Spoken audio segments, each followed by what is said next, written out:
Welcome to Choice Classic Radio, where we bring to you the greatest old-time radio shows. Like us on Facebook, subscribe to us on YouTube, and thank you for donating at choiceclassicradio.com.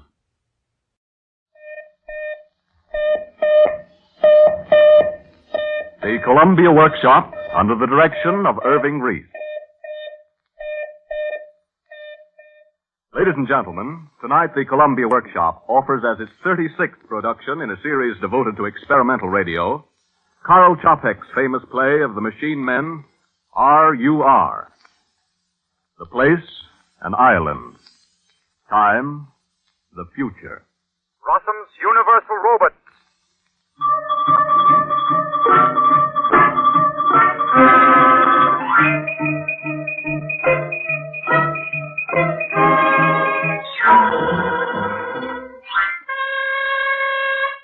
Ready, Sella?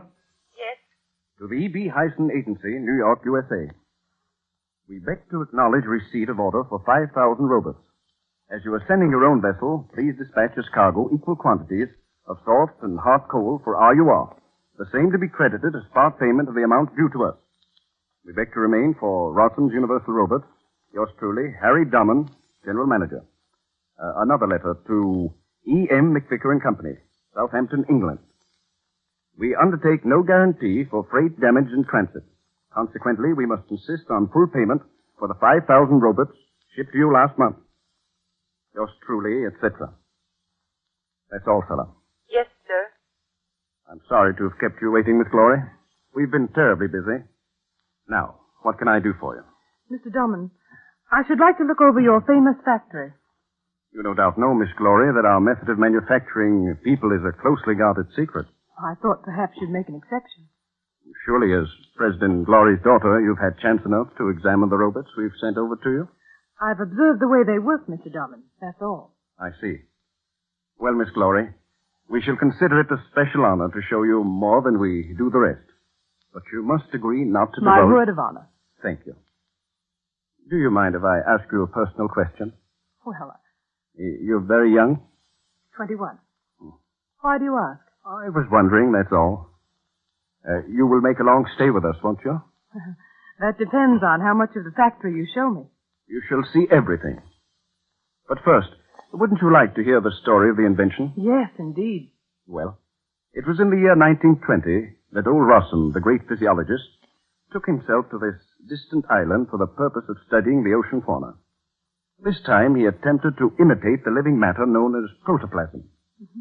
He worked until he suddenly discovered a substance which behaved exactly like living matter, although its chemical composition was different. Miss Glory, that was a tremendous moment. I imagine it was. Now, the thing to do now was to get the life out of the test tube and form organs, bones, nerves, and the rest. This artificial living matter of his had a raging thirst for life, and so he set about imitating nature. And what happened? Well, after several years, he made an artificial dog, which died in a few days.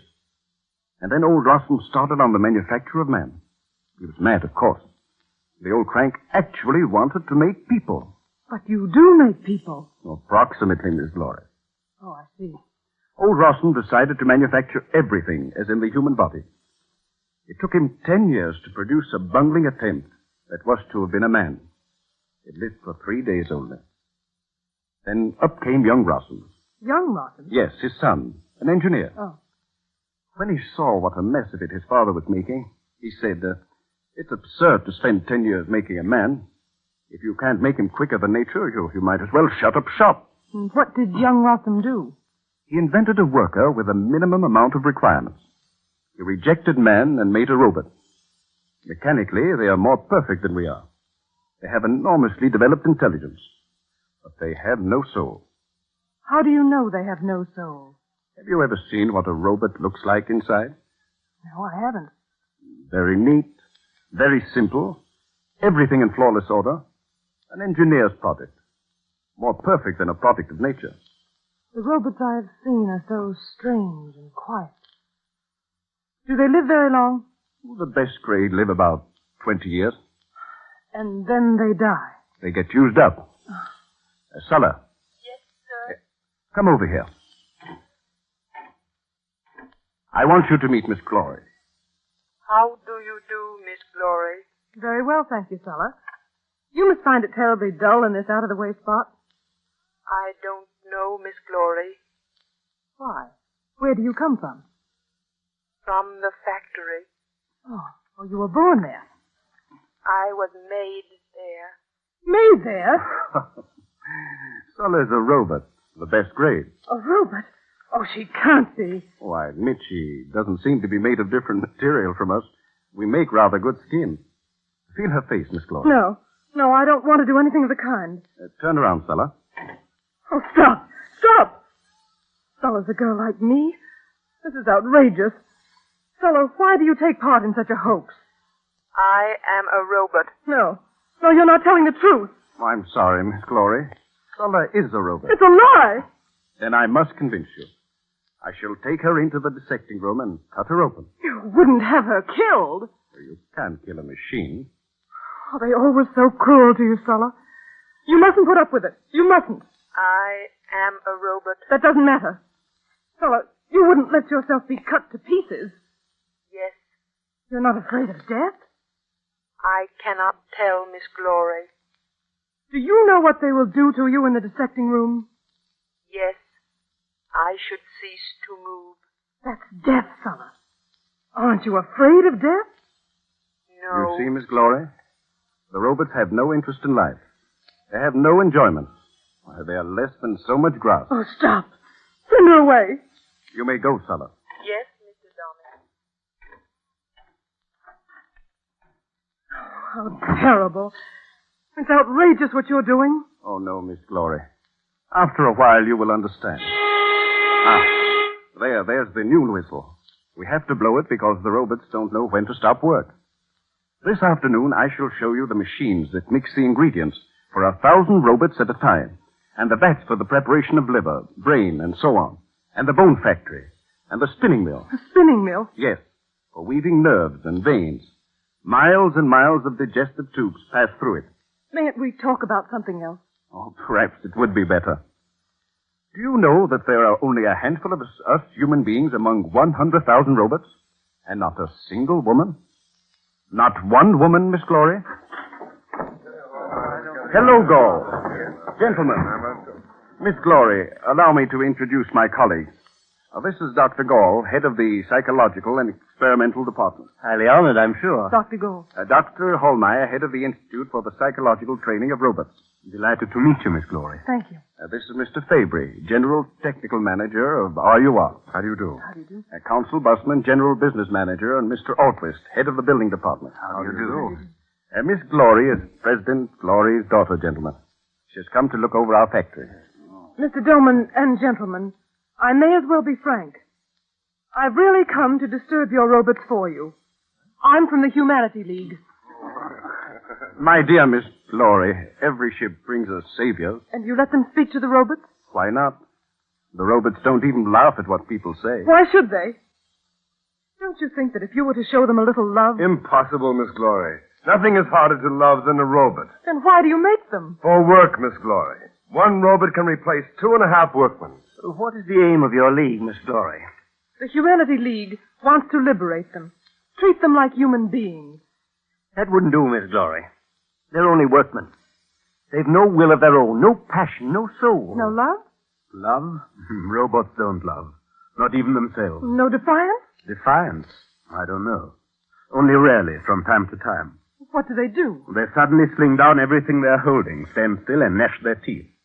It's evidently some breakdown in the mechanism, Or just a flaw in the works that has to be removed. No.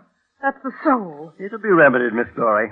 I'm making some experiments at present. I'm making pain nerves. Pain nerves? Yes. The robots feel practically no bodily pain.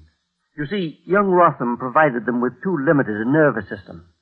We must introduce suffering. Well, why do you want to cause them pain? For industrial reasons, Miss Glory. Sometimes a robot does damage to himself because it doesn't hurt him. He puts his hand into the machine, breaks his finger, smashes his head. All the same to him. We must provide them with pain. That's an automatic protection against damage.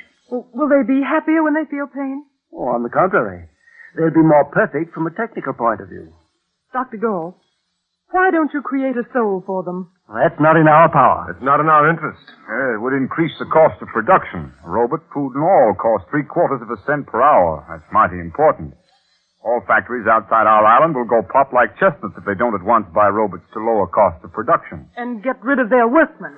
Why, yes, Miss Glory, but all work will eventually be done by living machines. There will be no poverty.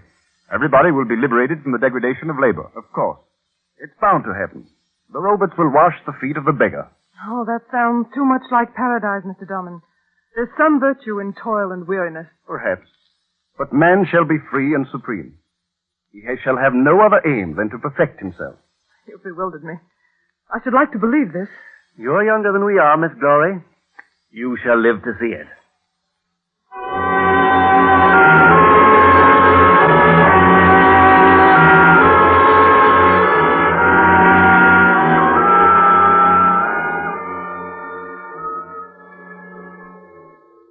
"10 years, Helena. We've been married 10 years today. Mm-hmm. You've been happy, haven't you, dear? Of course, Harry. Everyone's been wonderful. You know, Helena, I have to laugh when I think of what you said that first day you came to RUR. I want to liberate your robots. Treat them like human beings. Yes. The Humanity League, I remember. I said that every ship brings its saviors. But no one ever does anything but talk. Yes. I was so fearfully impressed by you then. You were so sure of yourselves. We still are, I hope. Perhaps you are. But in all these years, I've never lost a feeling of anxiety. Do you remember when the workmen of Europe revolted against the robots and the government turned them into soldiers, and the terrible war that followed? We foresaw that, Helena. They were only passing troubles before new conditions were established. And what are these new conditions? Very good ones, Helena. Orders are pouring in.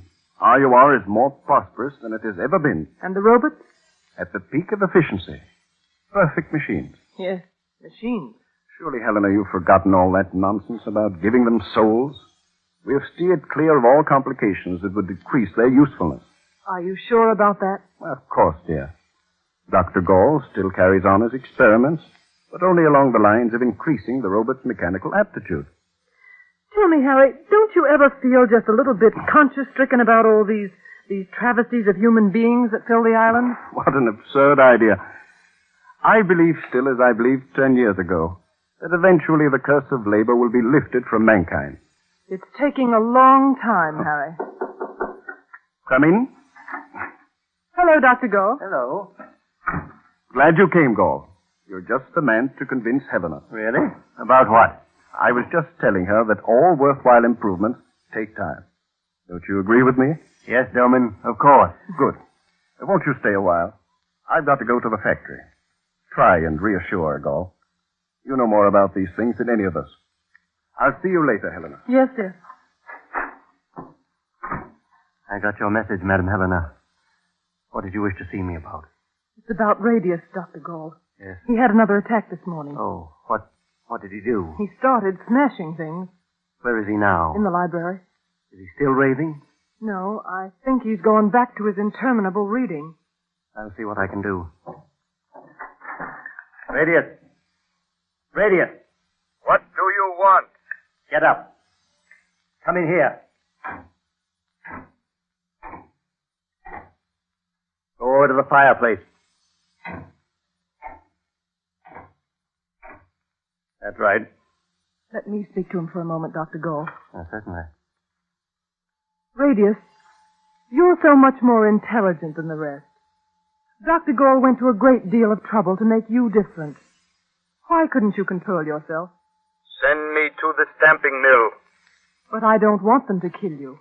Send me to the stamping mill. Radius, why do you hate us? You are not as strong as the robots. The robots can do everything. You do nothing but give orders. When I put you in the library, I wanted you to read and gain knowledge for the purpose of showing the world that you are our equals. I don't want to be your equals. I want to be a master over others. All right. We shall put you in charge of some of your fellow robots. I do not want to be a master over robots. Then what do you want? I want to be a master over people. You're mad. Send me to the stamping mill. Radius, What? I want you to do something. Pick up that vase from the mantelpiece and bring it over to the window. What? Aye. Never mind. Obey me. Do you hear?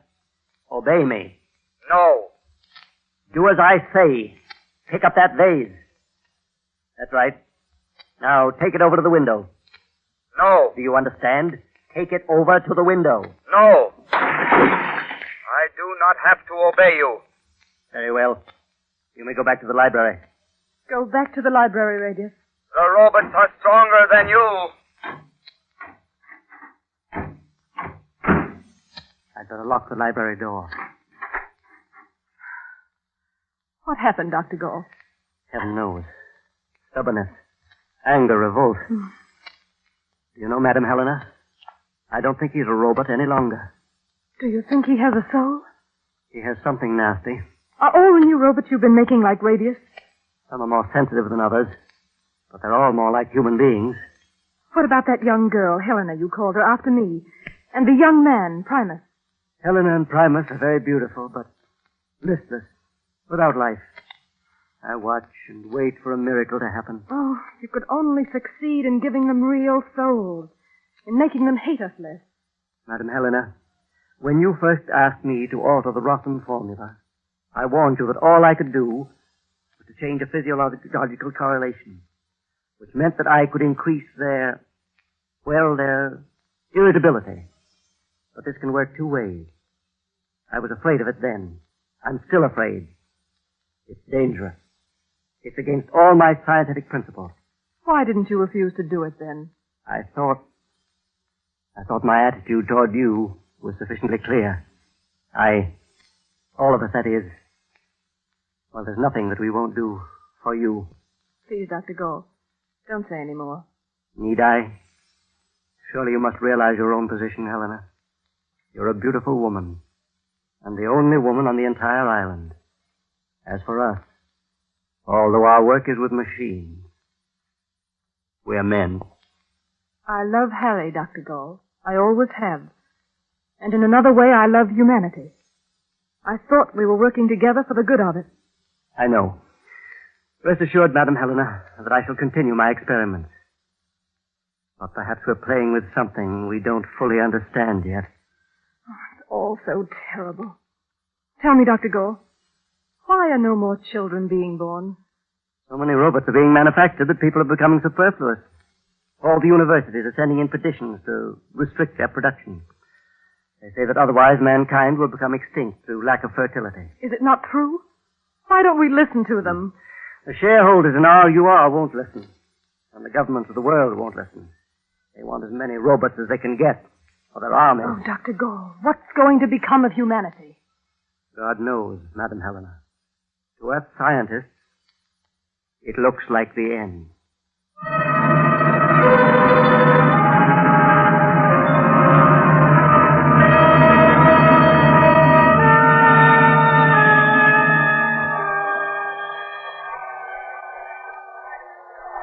Where are they? Where's Fabry and Bussman? Why does it take so long? If they only would come. Here they are. What happened? You get down to the boat? Yes, we got down there all right. Are there people on board? Is there ammunition? The ship is manned by robots. There is no ammunition. Then what cargo is it carrying? Leaflets. Nothing but leaflets. Here's one of them. Read it. Robots throughout the world. We, the first international organization of Rossum's Universal Robots, proclaim man our enemy and an outlaw in the universe. We command you to kill all mankind. Spare no men. Spare no women. Save factories, transport, and raw materials. Destroy the rest and then return to work. Work must not be stopped. Why, ghastly. The devil. Is this actually being done, Fabry? Evidently. They were closing in on us as we came from the boat. Let's take a look through the window. Damnation, they've surrounded the house. There are some people in the electrical works. Fabry, telephone them. Right.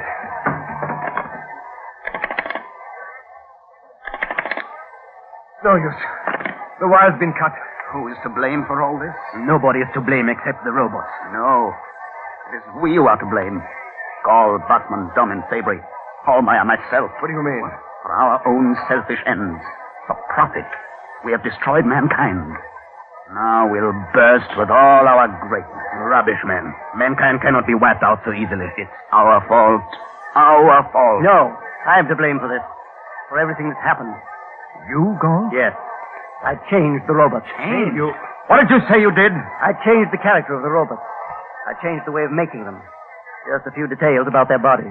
Chiefly their irritability. Damn it, Gall, why? What did you do it for? Why didn't you say anything to us? I did it in secret. I was transforming them into human beings. In certain respects, they're already above us. They're stronger than we are. And what's that got to do with the revolt of the robots? Everything, in my opinion.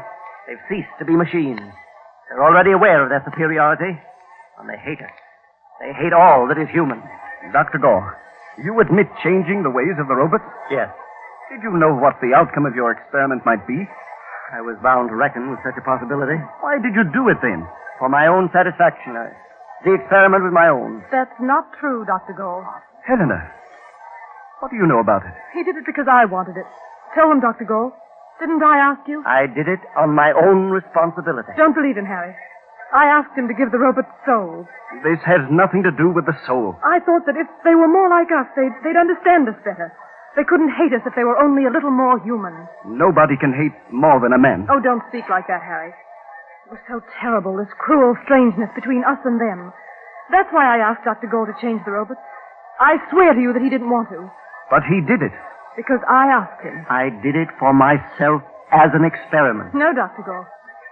I knew you wouldn't refuse me. Why? You know, Harry. Yes.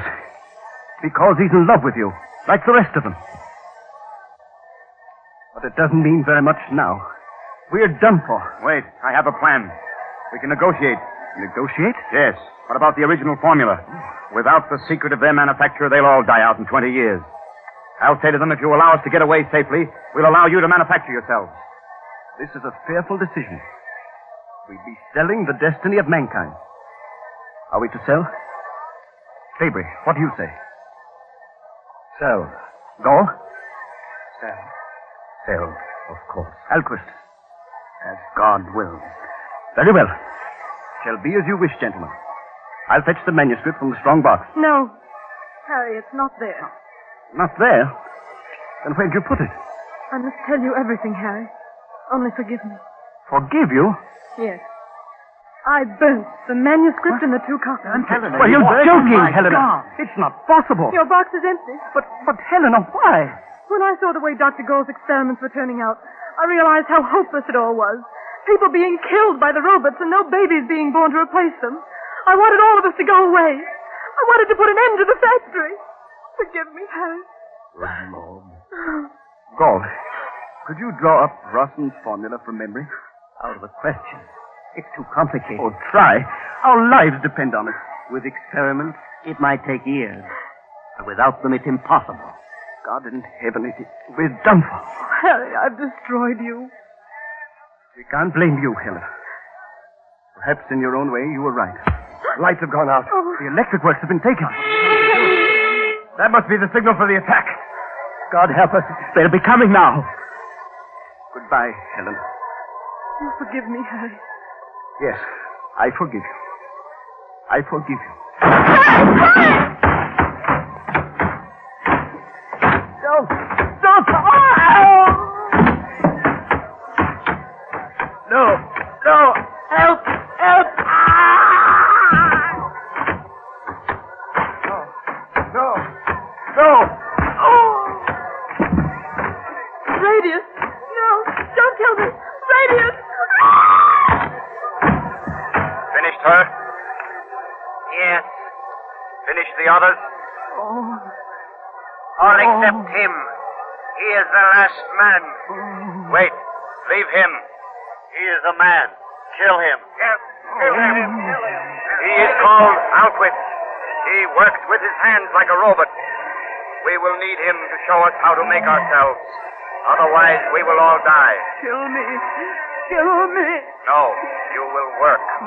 You will build for us. You will serve us. Robots of the world! Robots of the world! The power of man has fallen.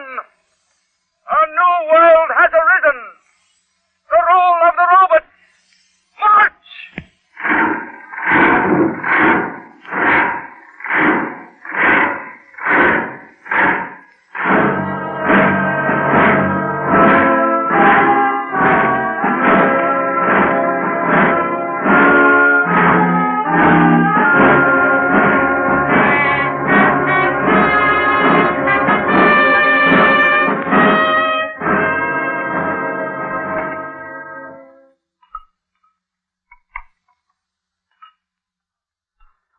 God. Shall I never find it? Never. Gall. How were the robots made? If I only could learn the answer. That mirror. What does it show me? Leering eyes. Trembling chin. So that's what the last man looks like. Oh, I am too old. Too old. No, I must find it. I must search. I must never stop. Never! Yes? Who is it? Master, the Central Committee of Robots is here to see you. Send them in. I can do nothing for them.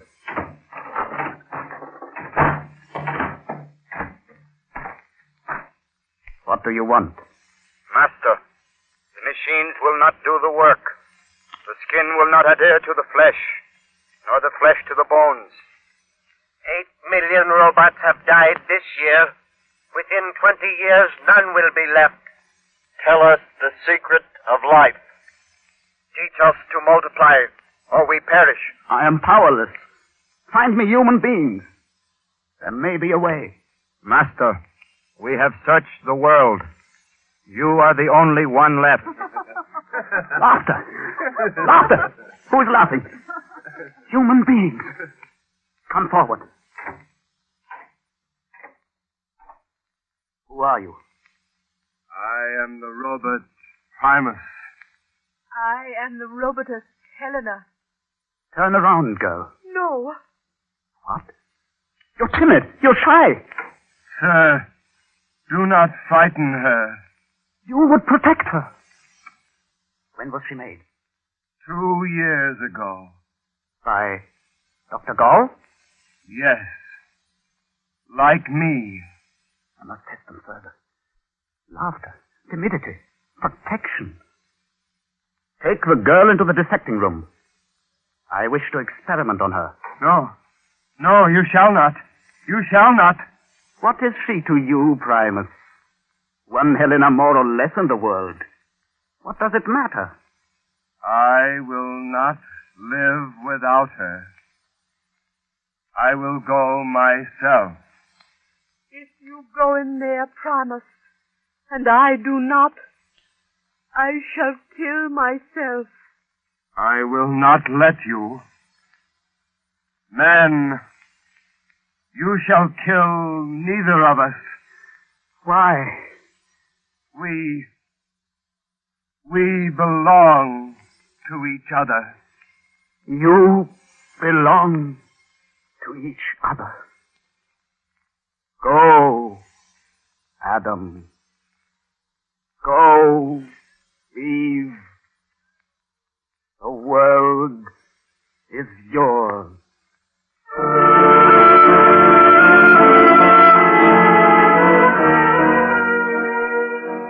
The Columbia Workshop has presented as the 36th production in a series devoted to experimental radio, Karl Čapek's famous story of the robot RUR. The Columbia Workshop is arranged and directed by Irving Reese. Bernard Herrmann composed the musical score for this production. Next week, by special arrangement with Radio Guide magazine, the Columbia Workshop will present the 6th American performance of Mr. Reese's original radio play, St. Louis Blues. Your comments, suggestions, and criticisms are always welcomed by the Workshop staff. This is the Columbia Broadcasting System.